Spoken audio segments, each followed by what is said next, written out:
La senadora Cruz Bradley. Gracias. Con la venia de la presidencia, honorable asamblea. Nuestro país tiene una gran tradición y una ilustre historia de asilo y refugio a personas víctimas de persecución política, así como de protección por razones humanitarias en el marco del respeto a la soberanía de otros países. Esta rica tradición se remonta a la época colonial y nos ha acompañado a lo largo de diversas fases de nuestra historia nacional.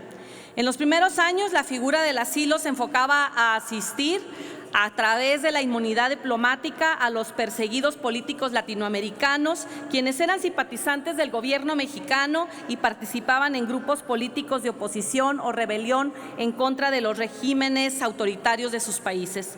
A lo largo de la historia y de las diversas administraciones del gobierno federal, nuestro país ha transitado por diversas ideologías y creencias para con la migración, el asilo y la protección de personas extranjeras. Una vez pacificado el país, México se perfiló como destino para los perseguidos políticos de Latinoamérica a través de estrechar lazos culturales y asimismo los perseguidos políticos de Honduras, Cuba, Nicaragua, Bolivia y Perú encontraron protección e inmunidad en las embajadas mexicanas. La lista de personajes latinoamericanos que encontraron asilo en el país durante la segunda mitad del siglo XX incluye a Pablo Neruda, la familia de Salvador Allende, Rigoberta Menchú y Gabriel García Márquez, entre otros. Actualmente, la Constitución Política señala en su artículo 11 que toda persona tiene derecho a buscar y recibir asilo. Se establece también que el reconocimiento de la condición de refugiado y el otorgamiento de asilo político se realizará conforme con tratados internacionales. El asilo honra una tradición humanitaria y funge como una figura histórica que garantiza protección a quienes viven persecuciones y reciben amenazas.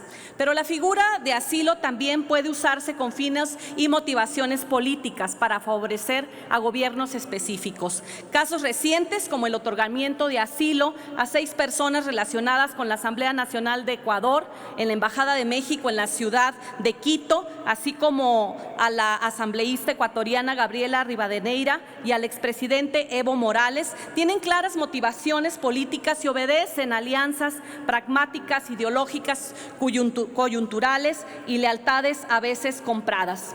El caso más reciente fue el del expresidente de Perú, José Pedro Castillo Terrones, y su familia, quien después de anunciar la intención de disolver el Congreso de su país y anunciar la instauración de un gobierno de excepción, fue destituido por rebelión y sometido a proceso, generando un caos político y a raíz de lo que se calificó como un golpe de Estado.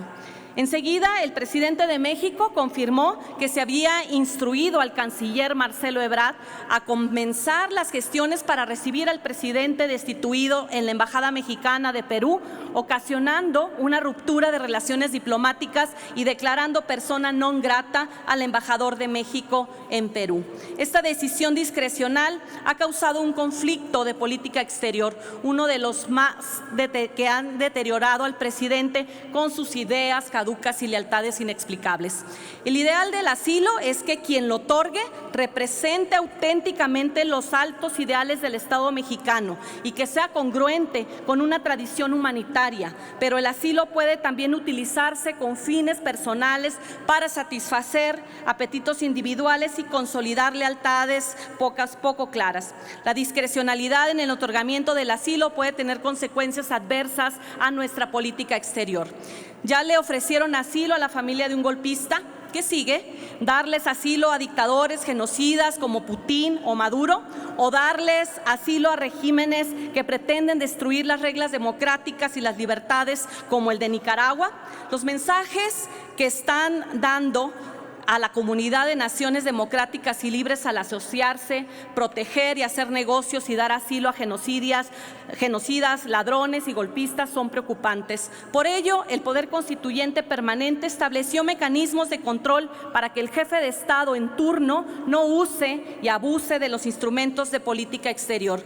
Estos medios de control se han ideado para evitar la concentración del poder y los abusos posibles en su ejercicio, como sucede en el gobierno actual, y que en cada momento le da la espalda al Senado mexicano para tomar lamentables decisiones de política exterior. Compañeras y compañeros, nuestro país ha sido reconocido históricamente como receptor y protector de perseguidos políticos, así como de dar asilo a diferentes personas extranjeras que en su país están siendo hostigadas por regímenes diferentes a sus ideales. Sin embargo, esta figura ha sido usada políticamente basándose en doctrinas e ideas contrarias a los intereses nacionales. Es por ello que es indispensable que el Senado tenga un papel más relevante en el ejercicio auténtico de contrapesos ante decisiones que afectan la estabilidad política y nuestra imagen como nación libre y democrática. Con esta reforma, el Senado tendría un medio de control ante decisiones presidenciales que afecten las relaciones diplomáticas con otros países, como sucede hoy en Perú, cuyo gobierno sigue sin ser reconocido.